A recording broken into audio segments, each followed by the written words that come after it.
Hai, Assalamualaikum.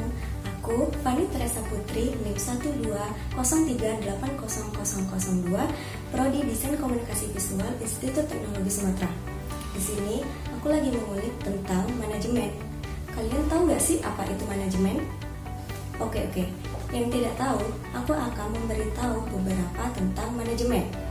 Yang pertama, apa itu manajemen? Menurut Kamus Besar Bahasa Indonesia, manajemen adalah penggunaan sumber daya secara efektif untuk mencapai sasaran. Manajemen juga dapat diartikan sebagai proses mengelola atau mengatur sesuatu yang dilakukan oleh sekelompok orang atau individu dengan cara bekerja sama memanfaatkan sumber daya yang ada secara efektif untuk mencapai tujuannya. Yang kedua, selain memiliki pengertian, manajemen juga dapat dibagi menjadi beberapa konsentrasi. 1. Manajemen sumber daya manusia, dikenal juga sebagai manajemen personalia. Bidang manajemen ini berkaitan dengan pengelolaan sumber daya manusia suatu perusahaan, pengrekrutan, pengembangan, dan peningkatan mutu, hingga sistem gaji karyawan berada dalam ranah manajemen sumber daya manusia ini. 2. Manajemen produksi. Ilmu manajemen ini mengajari kita tentang perencanaan desain, penyediaan bahan baku, mutu, jumlah, pengendalian, hingga pengawasan produksi. 3. Manajemen pemasaran. Belajar manajemen pemasaran di jurusan manajemen bisnis berarti kita belajar tentang riset pasar, strategi pemasaran, promosi produk, analisis pasar, hingga analisis kompetitor. Di bidang manajemen ini, kita belajar tentang bagaimana mengenalkan produk ke masyarakat sehingga pendapatan perusahaan meningkat.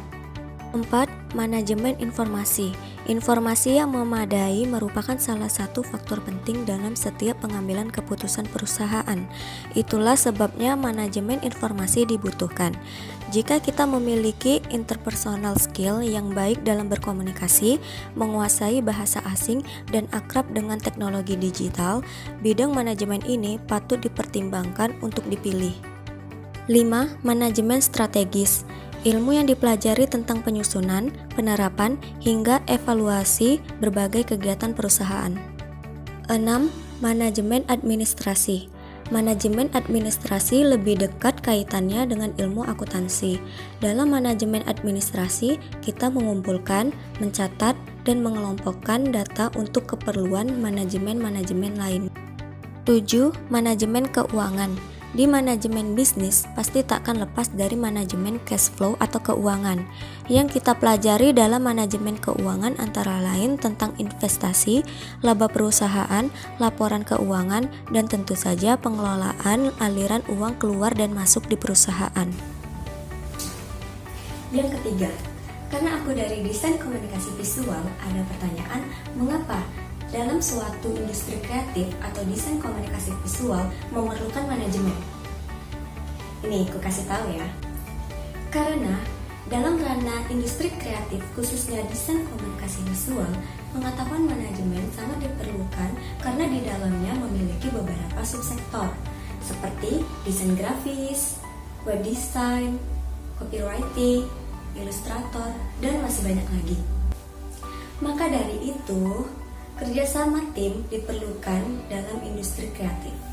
Manajemen juga memiliki tugasnya loh dalam industri kreatif, yaitu mengatur dan memanfaatkan sumber daya manusia yang ada di dalamnya sesuai kemampuan yang dimiliki, serta meningkatkan potensi sumber daya manusia melalui kegiatan pelatihan dan pendidikan. Yang keempat, pasti di SMP dan di SMA pernah mempelajari tentang ini loh. Apa itu? Yaitu unsur-unsur apa saja yang mendorong keberhasilan dalam membangun manajemen perusahaan yang baik. Ini dia.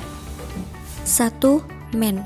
Unsur yang pertama adalah manusia. Dengan melakukan proses manajemen, manusia sangat berperan penting untuk mencapai tujuan yang sudah direncanakan, diatur atau sudah berjalan adalah peran penting yang dilakukan oleh manusia. Manusia dapat dibilang sangat penting dalam unsur-unsur manajemen ini. 2. Money. Uang yang merupakan unsur yang sangat penting dalam berjalannya pekerjaan yang akan dicapai suatu tujuan. Sebuah pekerjaan yang sedang berjalan akan membutuhkan perlengkapan dan peralatan untuk melancarkan proses tersebut. Mendapatkan perlengkapan dan peralatan tersebut harus memiliki uang sehingga uang dapat dibilang penting. 3. Material. Dalam sebuah proses mencapai sebuah tujuan memiliki persediaan bahan baku sangatlah dibutuhkan. Jika bahan baku tidak tersedia untuk menjalankan proses produksi, maka proses tersebut akan terhambat dalam jangka pendek maupun panjang. Maka dari itu, salah satu unsur-unsur manajemen yang penting adalah materials yang dapat memenuhi pencapaian tujuan. 4. Mesin. Salah satu unsur manajemen yang menjadi pendukung terhadap berjalannya proses pencapaian tujuan yang efisien adalah mesin. Dengan menggunakan mesin akan membantu mempercepat pekerjaan yang dilakukan. Mesin digunakan untuk memproses bahan baku agar menjadi sebuah produk yang berkualitas. 5. Metode.